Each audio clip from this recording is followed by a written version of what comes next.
Good afternoon and welcome to UCEA nominee interviews. This is Emma Taylor, graduate research assistant and doctoral student at UCEA headquarters at Michigan State University. I am here today to interview Dr. Jody Wood as a part of her candidacy for the UCEA Executive Committee. Today, listeners will be hearing from Dr. Wood, professor at St. Louis University. Her current research interests include women in leadership and issues for rural school leaders. Welcome, Dr. Wood. Thank you. Let's begin with the first question. Please tell us about your background and your scholarship as it relates to leadership preparation and practice. Okay. Across my career in public education, from teacher to district leader, I then moved to professor and educational leadership program director. And throughout this time, my work has been anchored in the same values that ground UCEA's mission of high quality leadership preparation, equity centered research, and the public good. I've served as a UCEA plenary representative for more than 10 years, and to ensure SLU remains part of the consortium, I design and run a summer leadership conference whose proceeds pay our UCEA institutional membership. I am now seeking election to the executive committee for the first time. My background with UCEA mission and vision has been aligned to an emphasis on improvement preparation, research, policy, and practice for educational leadership. My professional trajectory mirrors that of UCEA in that I believe in preparation grounded in practice. And as a former teacher, curriculum director, and district assistant superintendent, I have always approached leadership development not as a concept exercise, but as conditions and competencies leaders must enact each morning. As an executive director of Learning Forward Missouri, I've helped districts build standard-based professional learning systems, which is directly supporting UCEA's commitment to leader development and effectiveness through program quality. And my scholarship and service in special education administration, disproportionality, rural leadership capacity, and teacher retention aligns directly with UCEA's vision for justice-centered leadership that improves access and outcome. My research has provided Missouri professors of educational administration policy essays on which UCA emphasis on connecting research and policy to leadership preparation rather than treating them as just something, a separate domain. So that same orientation has shaped my sustained role in UCEA governance through the plenary. Thank you, Dr. Wood. You have served for several years as a plenary session representative. Tell us about your engagement in UCEA's governance. Okay, I have been on UCEA plenary, I probably shouldn't say this, kind of a long time, but since 2014.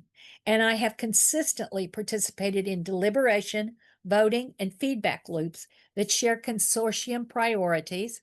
I served on UCEA committee who investigated how to improve the principal pipeline using improvement science. And to preserve SLU's longstanding institution participation, I have consistently brought back information from UCEA to the faculty members in the Educational Leadership Department. And this is part of the mission critical to our field, which, what I'm currently researching, also I'm trying to publish through UCEA journals and as well as share that. And then in plenary sessions, I bring the voice of a practitioner scholar, continuously translating implications for preparation, equity, and partnerships. So my engagement has extended beyond governance roles into actually the presenting and the supporting on committees and such. Thank you. In what other ways have you been engaged in UCEA? I've presented at UCA on leading for social justice, on women in leadership, on establishing professional development systems and program improvement, which consistently I'm offering tools, not just theory. I actually serve as a bridge between UCEA and the state organization, Missouri Professors of Educational Leadership.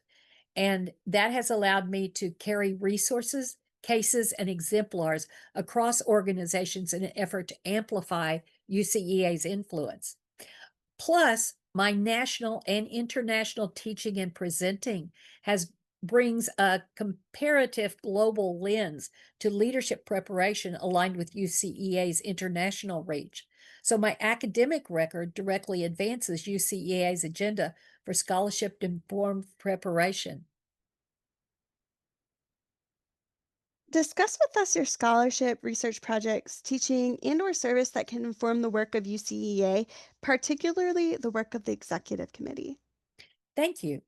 I have published chapters on distributed leadership, ethical leadership, autism spectrum disorder, as well as COVID and how it has impacted education. And all of this has been embedded with equity and inclusive decision making for administrator preparation. Additional research has focused on women in leadership and their struggles to obtain higher level administrative positions. I have looked at teacher retention, which is especially critical for rural schools, the issues for rural school leaders, as well as all of these things support UCEA's focus on leadership, sustainability, and improvement.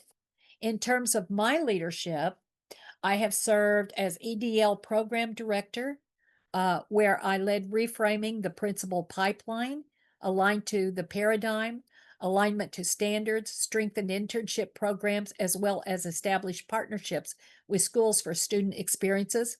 And I expanded the integrating reflection, policy literacy, and adapted leadership, which are core to UCA's emphasis on preparation, and which the executive committee has had a special focus on the whole improving our own looking at how we are doing in terms of aligning for equity. Additionally, through chairing and advising EDD and PhD dissertations on equity funding and collective efficacy, I have helped guide the next generation of scholar practitioners, which is a direct contribution to UCEA's mission. And on the EC, I think I can help as we reframe and refine some of the efforts that have been going on to ensure not only that we are embedding equity in our own programs, but we continue to improve internships in the principal pipeline as well as the superintendent pipelines. Thank you. Please share the reasons why you have chosen to run for the executive committee and your vision for the future of UCEA. Absolutely. Thank you. I'm running because this is a moment where leadership systems are strained with shortages, policy volatility, rising needs, and widening inequities. UCEA must remain the national backbone for leadership preparation that is evidence based, equity anchored, and implementation competent. I bring continuity from the plenary, deep program and field experience, and a track record of turning commitments into tools. What I would love to see, and this is just visioning, if you will, was the ability of UCEA to expand the practice library. And I'd like to help create open access, ready to adopt modules that we could put in place and share across all institutions, looking at rural equity cases, internship rubrics, and then I would also love to assist with the development of equity audit tools for leader preparation that include things like disability inclusion, LGBTQ protections, multilingual context, and rural realities that are happening. And I would love to assist with hopefully convening member institutions to identify and scale retention strategies. I am sure that where we are now is probably consistent across the US for rural schools and the difficulty they have in finding and keeping leaders in their schools that stay for an extended period of time. Thank you for your time and thoughtful responses, Dr. Wood. Thank you for this opportunity. My tenured faculty perspective, decades of plenary service, combined with a career of equity centered, practice grounded leadership preparation, positions me to contribute meaningfully as a first term EC member. I would be honored to get to serve. So, thank you very much for this opportunity to share with others my beliefs, my backgrounds, and my hopes for UCEA. Thank you. This interview will be archived on the UCEA YouTube channel. Listeners can access or share the interview at any time. We also encourage listeners to post comments and questions on this interview in the comments section. Thank you and goodbye.